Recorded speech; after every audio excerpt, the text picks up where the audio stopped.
लोकसभा में विशेषाधिकार हनन नोटिस को लेकर बड़ी खबर सामने आई है। राहुल गांधी के भाषण को लेकर सत्ता पक्ष की ये मांग थी और सत्ता पक्ष का ये कहना था कि विशेषाधिकार हनन प्रस्ताव लाया जाएगा, लेकिन अब ऐसा नहीं होगा, बल्कि राहुल गांधी के लोकसभा में दिए विवादित भाषण के उस हिस्से को हटाने की तैयारी की जा रही है।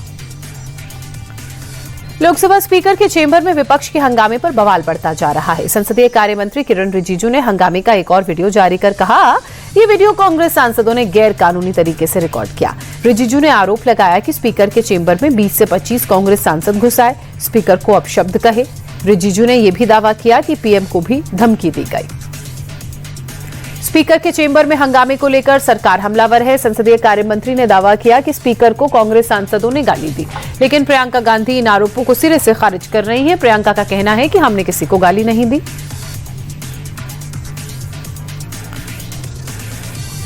साउथ ब्लॉक में कल कैबिनेट की आखिरी बैठक होगी, क्योंकि कल ही पीएम मोदी का दफ्तर यानी कि पीएमओ नए भवन सेवा तीर्थ में शिफ्ट होगा। सेवा तीर्थ आधुनिक सुविधाओं से लैस है। इसके परिसर को 3 हिस्सों में विकसित किया गया है।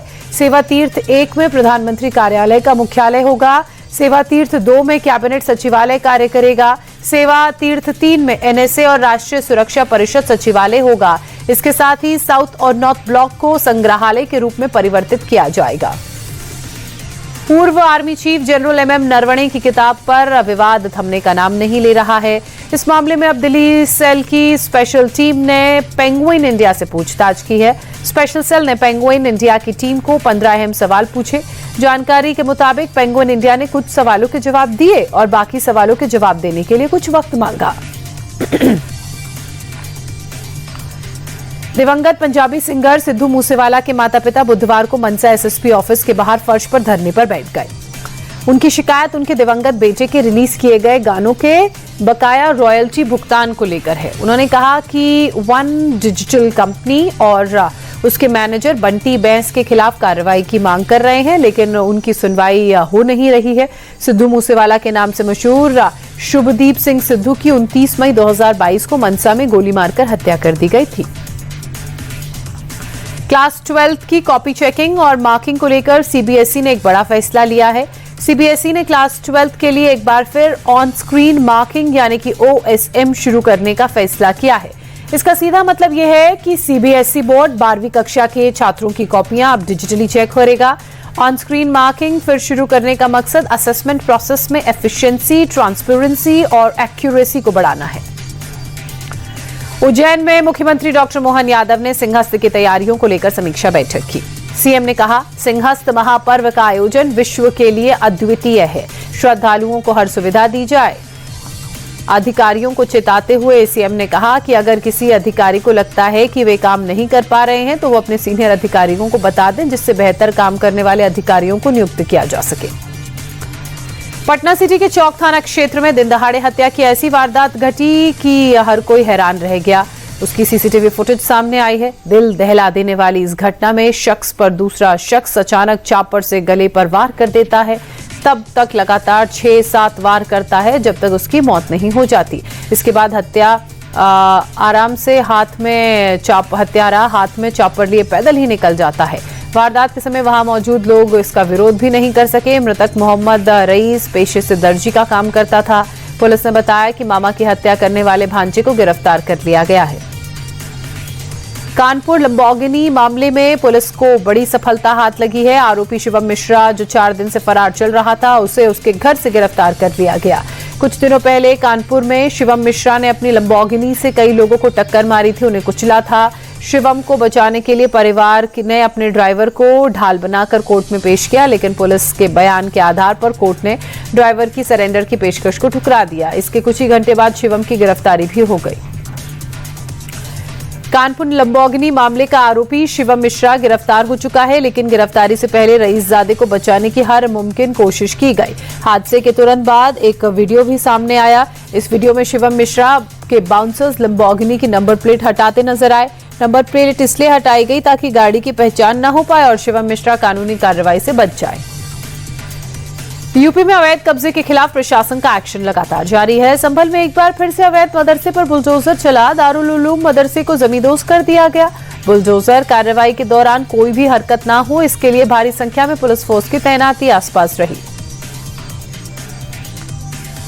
यूपी के संत कबीर नगर में ब्रिटिश मौलाना शमशुल हदा पर ईडी का शिकंजा कसता जा रहा है। बुधवार को ईडी ने मौलाना के 4 ठिकानों पर छापेमारी की। ईडी की रेड में खुलासा हुआ कि मौलाना यूके की नागरिकता लेने के बाद भी वेतन और पेंशन लेता रहा। इसके साथ 5 करोड़ का लेन देन और 20 करोड़ की संपत्ति का भी खुलासा हुआ है। बरेली के शेरगढ़ कस्बे में अतिक्रमण हटाने गई टीम के साथ जमकर मारपीट हुई। अतिक्रमण हटाने निकली नगर पंचायत की टीम और एक दुकानदार की मारपीट और गाली गलौच की बात का पता लगा। नगर पंचायत के अधिशासी अधिकारी दुर्गेश कुमार सिंह अपनी टीम के साथ मौके पर पहुंचे। मुख्य सड़क से अवैध कब्जा हटाया। इसी दौरान दुकानदार शेखर गुप्ता और ईओ के बीच बहस शुरू हो गई, जो देखते देखते हाथापाई और फिर मारपीट में तब्दील हो गई। यूपी के मुजफ्फरनगर में पुलिस को बड़ी कामयाबी हाथ लगी। पुलिस ने कुख्यात अपराधी को एनकाउंटर में मार गिराया। अमजद पर 50,000 का इनाम घोषित था। उस पर हत्या, लूट और चोरी समेत 40 केसेस भी दर्ज थे। मुठभेड़ के दौरान दारोगा और सिपाही घायल हुए, जिनको अस्पताल में इलाज के लिए भर्ती कराया गया। मथुरा फैमिली सुसाइड केस में तंत्र मंत्र का एंगल सामने आया है। घर से तंत्र मंत्र का सामान मिला। मनीष नाम के शख्स ने महावन इलाके में अपने घर में सुसाइड कर लिया। उससे पहले उसने अपनी 3 बच्चों और पत्नी की हत्या कर दी, फिर खुद भी करंट लगकर खुदकुशी कर ली। मनीष नाम के शख्स ने मौत से पहले एक वीडियो बनाया, जिसमें उसने कहा कि अपनी मर्जी से वो और सभी लोग आत्महत्या कर रहे हैं। गाजियाबाद के इंदिरापुरम का हैरान करने वाला वीडियो सामने आया, जहां एक हैबिटेट सेंटर मॉल में एस्केलेटर से महिला गिर जाती है। महिला नशे में धुत थी, जिसकी वजह से उसका संतुलन बिगड़ गया और वो गिर गई और इस कारण महिला को गंभीर चोट आई। हादसे के बाद से मॉल में अफरा तफरी का माहौल था। दिल्ली के पीरागढ़ी ट्रिपल मर्डर से जुड़ा एक सीसीटीवी फुटेज सामने आया। आरोपी तांत्रिक मर्डर से कुछ घंटे पहले सीसीटीवी फुटेज में दिखाई दे रहा है। तांत्रिक अमरुद्दीन एक पोटली लेकर जाता है। धन वर्षा का झांसा देकर इसी ने तीनों को जहरीला लड्डू खिलाया। तांत्रिक को पुलिस ने गाजियाबाद के लोनी से गिरफ्तार किया है और उसके घर पर जब टीम पहुंची तो वहां तंत्र मंत्र का सामान और एक मजार भी मिली। दिल्ली मेरठ एक्सप्रेसवे पर गाजीपुर बॉर्डर के पास एक भीषण सड़क हादसा हो गया। कार खड़े ट्रक से टकरा गई। हादसे में 2 महिलाओं की मौके पर ही मौत हो गई। कार में पूरा परिवार जो सवार था वो देहरादून से दिल्ली लौट रहा था, तभी सुबह सुबह यह भीषण टक्कर हुई। हरियाणा के अंबाला में सड़क हादसे में 22 साल की निकिता बजाज की मौत के बाद जमकर बवाल हुआ। नशे में धुत पुलिसकर्मी ने पहले ई रिक्शा में टक्कर मारी, फिर रिक्शे में सवार लड़की को कुचला, जिसके बाद मौके पर ही निकिता की मौत हो गई। हादसे के बाद गुस्साए लोगों ने आरोपी को पुलिस के हवाले कर दिया। युवती के परिवार वालों ने अस्पताल में इस दौरान जमकर हंगामा किया। हरियाणा के रोहतक में पुलिस और बदमाशों के बीच मुठभेड़ हुई। हिमांशु भाऊ गैंग का बदमाश घायल हो गया। सांपला थाना के बेरी रोड पर यह मुठभेड़ हुई। पुलिस के रोकने पर बदमाशों ने पुलिस की टीम पर भी फायरिंग कर दी। पुलिस की जवाबी कार्रवाई में बदमाश के दोनों पैरों में गोली लगी है। पंजाब के लुधियाना में हादसे का एक खौफनाक सीसीटीवी फुटेज सामने आया। तेज रफ्तार कार और बाइक की टक्कर में एक लड़के की मौत हो गई। दूसरा गंभीर रूप से घायल है। इलाज के लिए अस्पताल दोनों को भर्ती कराया गया था। पुलिस ने कार चालक के खिलाफ केस दर्ज कर लिया है, जो पेशे से एक जिम ट्रेनर है। महाराष्ट्र के सीएम फडणवीस ने छत्रपति संभाजी महाराज मुंबई कोस्टल रोड पर मेलोडी रोड का उद्घाटन किया। ये मेलोडी रोड अमरसंस गार्डन से ब्रीच कैंडी तक है। ये देश का पहला म्यूजिकल मेलोडी रोड है। इसमें नरीमन पॉइंट से वर्ली की ओर जाने वाली लेन पर 500 मीटर के हिस्से में संगीत पट्टियां लगाई गई हैं। जब भी कोई वाहन 70-80 किलोमीटर प्रति घंटे की रफ्तार से इस पर गुजरेगा या इन पट्टियों पर मौजूद रहेगा तो टायरों में घर्षण होगा, जिससे स्लम डॉग मिलेनियर जैसा मशहूर गीत जय हो सुनाई देगा। बेंगलुरु एयरपोर्ट पर कस्टम्स विभाग ने बड़ी कार्रवाई की। अधिकारियों ने लगभग 1.25 किलो चरस के साथ एक शख्स को गिरफ्तार किया है। इसकी कीमत 4,25,000 रुपए है। आरोपी बैंकॉक से चरस ला रहा था। कैंडी और मिठाई के पैकेट जैसे ही चरस छिपा रखी थी। फिलहाल पुलिस एनडीपीएस एक्ट के तहत मामला दर्ज कर जांच में जुटी है।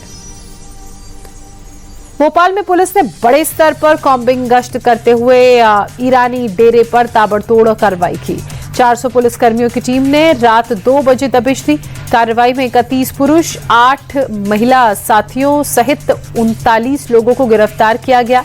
दबिश के दौरान करीब 1 करोड़ की कीमत का 644 ग्राम से ज्यादा सोना भी जब्त हुआ।